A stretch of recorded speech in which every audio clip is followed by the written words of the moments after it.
May express natin at may paparamdam din natin ang pagmamahal natin sa isang tao through oras, through time. So kapag nawawala na ng time ang isang tao sa'yo, ibig sabihin, medyo nawawala na rin ang love. At kapag nawawala ang love, nawawala ang time, ibig sabihin, may ibang taong pinaglalaanan.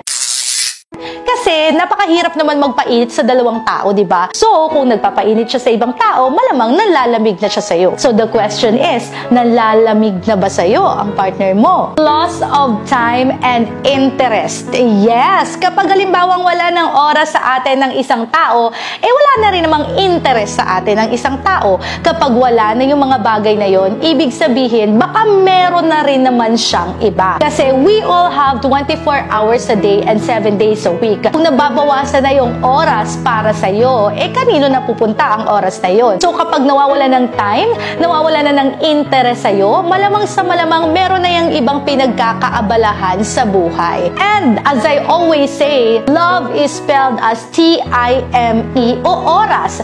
May express natin at may paparamdam din natin ang pagmamahal natin sa isang tao through oras, through time. So kapag nawawala na ng time ang isang tao sa'yo, ibig sabihin, medyo nawawala na rin ang love. At kapag nawawala ang love, nawawala ang time, ibig sabihin may ibang taong pinaglalaanan.